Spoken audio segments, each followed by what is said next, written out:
Hi everyone, welcome back to my channel. Today I'm going to review the position in my Roth IRA account as of 4/14/2023. We are working on the beat SPY strategy. I'm essentially trying to generate income from selling SPY covered calls. So I started with 100 shares of SPY and I am selling one covered call at a time.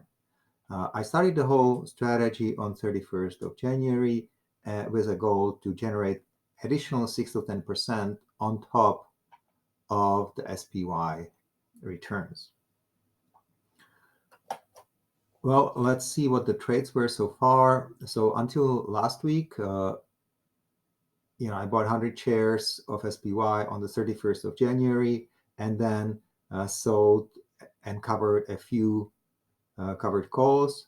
And finally, on the 31st of March, I closed this position and sold a new covered call with the strike price of 416 expiring on 21st of April, which is actually a week from today.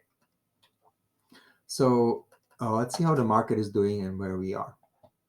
So the orange line represents the price of SPY when I started the most recent position.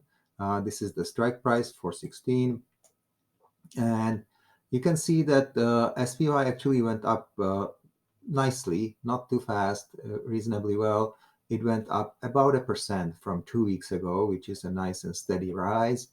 And the price is 412 or about that. And the strike price of our call option is 416. So this is about 1% difference, and I consider that at the money or close to at the money. And as we know, there is still lots of time value left 1 week before expiration for the at the money options. So at this point, there is really no point rolling this option to later weeks, because even if I kept the same strike price and extended the expiration, that position will become more risky. So I am not rolling. Everything is going according to plan. Hopefully, if SPY rose another 0.5% or even 1% to 416, that would be really awesome. Let's see. Well, we'll see how it goes. So this is my current position. I think there was a dividend. The Starwood has a dividend, but it's not really relevant to to the campaign that I'm working on. Like, just essentially what I care about, the SPY calls and the cash. And the fact that the cash is in Written and Starwood, I'm going to ignore that for the purposes of this experiment. Okay, so here is the combined data, combined returns. I am covering, I cannot fit all the data in here. So the previous weeks, you can find it in the previous presentations. So, the time between the end of January and middle of March, you can find it in earlier presentations or earlier reviews. What's important, we are about 2.5 months, right? February, March, and half of April. So 2.5 months. And the profit from the covered calls is over $800, which is 2%. So in 2.5 months, we made 2% profit, which is really awesome. And at the same time, SPY made about the same profit. So pretty much using the covered call strategy, it doubled our growth, our profits for the time period, which is really great. So here are the cumulative profits for SPY and the covered calls.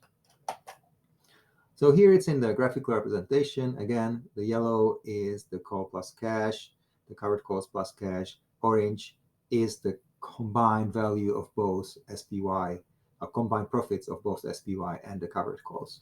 And you can see everything is doing quite well. Everything is going according to the plan. So what are the plans for next week? As usual, I'll monitor the position. Most likely, I'll wait till Friday for any rolls or any other action. In case SPY moves up too quickly and the position becomes in the money by more than 2%, I may need to roll the position early. I would not wait till Friday. But if SPY, moves around and stays below 416, we are in a good shape. So if you like my presentation, please click the like button below, subscribe to my channel. I have a couple interesting presentations on time value and time value decay in the Option School series, and I think it contains information that not that many people actually know, and it's quite useful for deciding when and how to roll covered calls. And that's all for today. Until next time, happy trading.